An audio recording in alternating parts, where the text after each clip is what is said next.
अल्लाह की देन तो ना जाने क्या क्या है। अल्लाह की देन तो अपराधी भी है, फिर अपराधी को सजा नहीं मिलनी चाहिए, बलात्कारी को भी नहीं मिलनी चाहिए।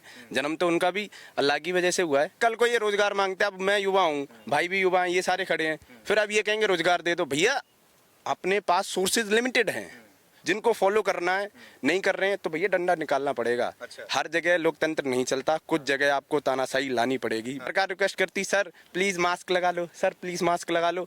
लगाया, किसी ने नहीं लगाया ना।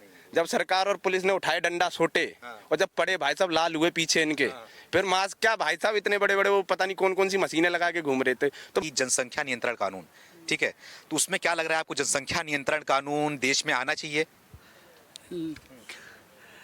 जनसंख्या नियंत्रण कानून ये तो हमारे हिसाब से नहीं होना चाहिए। क्या पॉपुलेशन में इतने पड़े हुए हैं, जिसको जैसे जिस तरीके से ताकत है, जो जो चाहते हैं वो कर, ताकत का मतलब क्या है? जिस तरीके से जो मतलब अपने फैमिली को जिस तरह बढ़ाना चाहे जनसंख्या लेकिन अपने देश का हालत मतलब नाजुक है ना।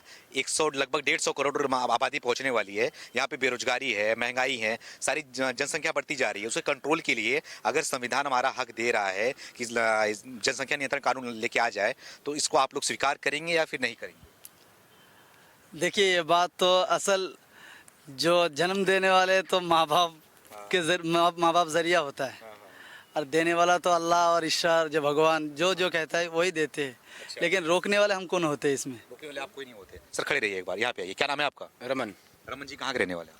मैं फरीदाबाद का, हरियाणा। भाई साहब बोल रहे हैं कि जनसंख्या नियंत्रण कानून नहीं आना चाहिए, मतलब कहीं ना कहीं मतलब इसमें जो भी है अल्लाह का देन है, जो भी है, तो क्या लग रहा है इसमें आना चाहिए आपको? बिल्कुल आना चाहिए। अल्लाह की देन तो ना जाने क्या क्या है। अल्लाह की देन तो अपराधी भी है, फिर अपराधी को सजा नहीं मिलनी चाहिए, बलात्कारी को भी नहीं मिलनी चाहिए। जन्म तो उनका भी अल्लाह की वजह से हुआ है, ऐसा तो नहीं है। लेकिन ये होना चाहिए कि अगर जनसंख्या नियंत्रण कानून आ रहा है तो धर्म, जाति और इन चीजों से परे हटकर आना चाहिए। हाँ, वो सबके लिए आएगा, और आएगा बिल्कुल इक्वलिटी के साथ आना चाहिए, बिल्कुल आना चाहिए। इसमें कोई दो राय नहीं है। जनसंख्या भाई फिर कल को ये रोजगार मांगते हैं, अब मैं युवा हूँ, भाई भी युवा हैं, ये सारे खड़े हैं, फिर अब ये कहेंगे रोजगार दे दो। भैया अपने पास सोर्सेज लिमिटेड हैं, सोर्सेज लिमिटेड है। अब यूज करने वाले बढ़ जाएंगे, वो साइंस थ्योरी वाली बात आ जाती है। अगर तुम्हारा यूज करने वाले बढ़ जाएंगे, सोर्सेज तो उतने ही है, तो फिर आपस में मार काट मचाओगे। इससे पहले कि अपनी तरीकों से चलो, समझदारी से चलो। अब लोग खुद नहीं समझ रहे तो सरकार को तो एक्शन लेना पड़ेगा। कितने साल से कह रही है सरकार कि एक बच्चा परिवार, छोटा परिवार सुखी परिवार, छोटा परिवार सुखी परिवार। सुन रहे हैं क्या कोई? तो भैया जैसे कोरोना में हुआ था, अगर सरकार रिक्वेस्ट करती सर प्लीज मास्क लगा लो, सर प्लीज मास्क लगा लो, लगाया, किसी ने नहीं लगाया ना। जब सरकार और पुलिस ने उठाए डंडा सोटे और जब पड़े भाई साहब लाल हुए पीछे इनके, फिर मास्क क्या भाई साहब, इतने बड़े बड़े वो पता नहीं कौन कौन सी मशीनें लगा के घूम रहे थे। तो मतलब जहाँ लोकतंत्र है, टू मच डेमोक्रेसी वाली बात हो जाती है। जिनको फॉलो करना है, नहीं कर रहे हैं तो भैया डंडा निकालना पड़ेगा। अच्छा। हर जगह लोकतंत्र नहीं चलता, कुछ जगह आपको तानाशाही लानी पड़ेगी। बड़ी अच्छी कहावत है। तो तानाशाही क्या, मेरा सवाल है, तानाशाही क्या मुसलमानों के खिलाफ लाना चाहिए? नहीं, ऐसा क्योंकि मुसलमान भाई हमारा नाराज चल रहा है बीजेपी गवर्नमेंट में, बोल रहे कि बीजेपी द्वारा पक्षपात किया जा रहा है। नहीं देखिए, इसमें थोड़ा सा ये है कि पक्षपात वाली बात नहीं है। इसमें थोड़ा जो लोगों ने एक सुबह सुबह ना, क्या है ना, जिन लोगों ने 4 शब्द नहीं पढ़े वो भी आजकल क्वेश्चन उठा देते हैं। जितने भी हमारे देश के स्वतंत्रता सेनानी थे या जो भी थे, सुबह सुबह यूनिवर्सिटी और व्हाट्सएप का ज्ञान उतरता है सुबह सुबह फोन पे, उन्हें पढ़ लेते हैं ना, थोड़ा सा भी दिमाग में एनालाइज नहीं करते किसने ये क्वेश्चन बनाया, किसने ये प्रश्न बनाया, किसने इतना बड़ा मैसेज बनाया, फॉरवर्ड कर देते हैं। आप पढ़िए तो सही, एनालाइज करिए।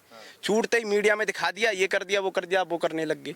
तो आप खुद खुद ने बुद्धि दी है, अल्लाह ने दी है, भगवान ने दी, ईश्वर ने दी है, गुरु ने दी है। आप खुद की बुद्धि यूज करिए कि भाई क्या लिखा है, क्यों फॉरवर्ड कर रहे हो, इससे क्या फायदा है, इसके क्या नुकसान है, क्या इसका इम्पैक्ट पड़ रहा है सोशल इशूज पे या समाज पे। तो इन चीज़ों के बारे में बात करो।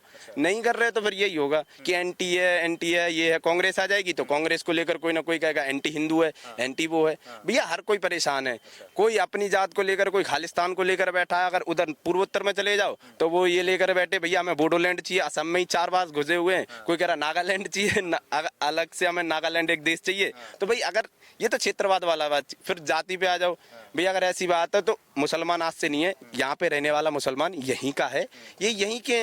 कभी किसी तो बहुत साल, हजारों साल पहले जब वो मोहम्मद बिन कासिम यहाँ आया था हमला करने, अफगानिस्तान जीता, ये जीता, तब जाके कन्वर्टेड हुए, ऐसा कुछ नहीं है। ये हमारे ही है, हमारा ही खून है, इनके दादा पुरखे मिला लो एक ही हैं। तो ये तो बकवास वाली बात हो जाती कि एंटी एंटी होता ही नहीं। दादा पुरखे की मतलब क्या? क्यों, हम कभी एक ही पुरखे हुआ करते थे, इसमें क्या दिक्कत है? हम अपनी वंशावली जोड़ लें, 10 पुरखे मिला लें अभी, तो भैया कहीं ना कहीं निकल आएगी। इसमें कोई बड़ी चीज नहीं है ना। सच्चाई है क्या इसमें?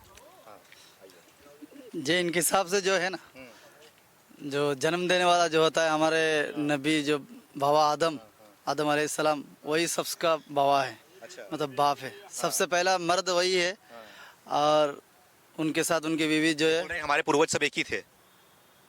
पूर्वज सब एक ही थे, मतलब वहाँ से जो बाबा आदम से जो शुरू हुआ था, नस्ल चलते चलते चलते चलते जो नस्ल आ रहा है ऐसा ही, तो इसके हिसाब वहाँ से ऐसे ऐसे बढ़ गया है, ऐसे ऐसे बढ़ गया है। हम जितनी जानकारी है हमारी, इसी हिसाब से ऐसे ऐसे कोई मुसलमान एक तरफ एक इलाका चला गया, फिर ऐसे ऐसे ऐसे। सर क्या ये बताइए मुझे कि गुजरात में चुनाव होना है, 1 तारीख को वहाँ पे वोटिंग होनी है, 1 दिसंबर और 5 दिसंबर को, ठीक है, और हिमाचल प्रदेश में भी वोटिंग है। इसको कहीं ना कहीं सेमीफाइनल माना जा रहा है 2024 के चुनाव को लेकर। तो ये बताइए गुजरात में इस बार केजरीवाल कुछ कर पाएंगे वहाँ पे? देखिए, केजरीवाल का एक अपना है, अब मोदी जी का अलग है। जैसे मोदी जी का एक बड़ा एक अलग प्रोस्पेक्टर तैयार हुआ है कि तैयार ये है कि स्टेट गवर्नमेंट जितनी भी सीएम वगैरह होते हैं वो मोदी के नाम पर चुनाव लड़ते हैं सेंटर फिगर होने के बाद। जबकि ये होना चाहिए जितनी भी स्टेट गवर्नमेंट होती हैं, स्टेट चुनाव होते हैं या जितने भी लोकल इलेक्शंस होते हैं, इनमें उनको अपने स्थानीय मुद्दों को रखना चाहिए। अब वो ले आते हैं एक सेंटर के नेता को जिसकी वैश्विक छवि है, तो भैया अगर आप लाओगे उसको तो जीतोगे ही जीतोगे, सीधी सी बात है। अब वहाँ की चाहे गुजरात हो, चाहे हिमाचल प्रदेश हो, उत्तराखंड हो, कहीं की भी हो, वहाँ के लोगों को क्वेश्चन करना चाहिए। अब रही बात केजरीवाल की, भैया रेवड़ियां बांटने से सरकारें नहीं चलती हैं। पंजाब में इतना कर्ज हुआ पड़ा है, इन्होंने कह दिया कि हम 300 यूनिट बिजली फ्री देंगे, ये देंगे, पानी देंगे, वो करेंगे। अरे भाई क्या कर लोगे जब तुम्हारे पास राजस्व का ही व्यवस्था नहीं है, तुम्हारे ऊपर कर्जा पड़ा हुआ है। किसी टाइम पर पंजाब जो एकमात्र ऐसा स्टेट था भारत में जिसकी प्रति व्यक्ति आय वहाँ के लोगों की सबसे अधिक थी। आज हालत देख लो, वो कर्जे वाला, सबसे ज्यादा कर्जे वाला वो राज्य है, उन्होंने हालत खराब की। अब तुम रेवड़ियां बांट रहे हो, ये थोड़ी ना चलेगा। यही गुजरात का हाल है भैया, ये फैक्ट बात है। पिछले कितने 20-25 साल से लगभग वहाँ सरकार है बीजेपी की, तो एंटी बीजेपी होता ही होता है, इसमें कोई दिक्कत नहीं। सरकार बदलने का एक वो रहता है लोगों के बीच में, आमजन के बीच में कि बदलना है। लेकिन ये कि अगर मुद्दों की बात की जाए तो मैं ये मानता हूँ कि ना बीजेपी की आए ना किसी कांग्रेस गठबंधन की आए, गठबंधन में ये फायदा होता है कि अगर आप किसी एक विशेष को लेकर अपनी पार्टी या एक विचारधारा को लेकर आगे बढ़ोगे तो दूसरी पार्टी टांग पकड़ के खींच लेगी। अरविंद केजरीवाल ने बोला है कि अगर हमारी वहाँ पे सरकार आती है तो एक एक परिवार से 27,000 रुपये बचाएंगे, लाइट बिल माफ करेंगे, तमाम वादे कर दिया उन्होंने, ठीक है। तो क्या लग रहा है गुजरात की जनता को इस बार लुभाएगी इनसे? भैया देखो सीधी बात है, गुजरात में मारवाड़ी लोग रहते हैं, वो एक अगर खर्च करते हैं तो 4 कमाएंगे। अगर ये गुजराती दिमाग लगाने की कोशिश करें तो उन्हें पहले ये पता होना चाहिए बिजली बिल ये माफ करेंगे, उस बिल को सरकार पे करेगी। और सरकार का खुद पैसे नोट छाप रही है, खुद तो नहीं छाप रही, लोगों से लेगी, लोगों को देगी। अब लोगों को पहले ये खुद का तो रेवेन्यू जनरेट करने के साधन बढ़ाएं, तब तो ये माफ करेंगे। माफ कर दिया फिर क्या, फिर तुम सेंटर से मांगो कि सेंटर में पैसा नहीं दे रहा, सेंटर में पैसा नहीं दे रहा। अब हमें ये फिर वही वाली फिर रोएंगे कि सेंटर में पैसा दे, तब हम भाई तुम क्यों माफ कर रहे हो?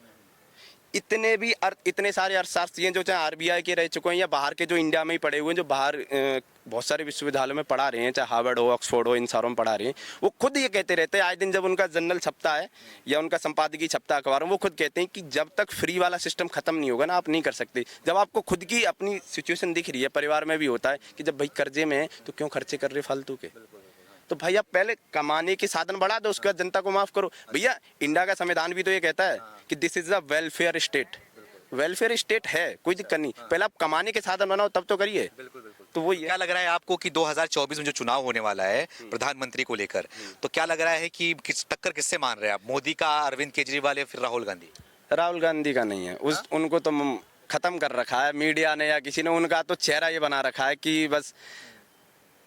दिक्कत यह है कि मोदी जी हैं, इसमें कोई दिक्कत नहीं। एक बढ़िया एक वर्तमान समय में अगर भारत की राजनीति की बात करें तो उन जितना अच्छा बोलने वाला व्यक्ति नहीं है। कांग्रेस के पास है लेकिन हिंदी में बोलने वाला नहीं। शशि थरूर है उनके पास, इंग्लिश में क्या वोकेबलरी है, क्या फ्लुएंटली बोलते हैं वो। अब दूसरा इधर चले जाओ, हिंदी में है नहीं है ना उनके पास। अब उन्होंने बना रखा है, वो कौन है, सॉरी अधीर रंजन चौधरी, उनको वो बंगाली, अब उनको हिंदी प्रॉपर बोलनी नहीं आ रही है, तो ये मामला गड़बड़ा जाता है। विपक्ष के पास चाहे लोकल पार्टी हो, नेशनल पार्टी हो, इनके पास कोई एक ऐसा नेशनल चेहरा नहीं है जो टक्कर दे सके। तो 2024 में ये है कि सीट कम हो सकती, कम ज़्यादा, लेकिन भैया जिसके पास चेहरा है, नाम है, तो वो चलेगा ही चलेगा।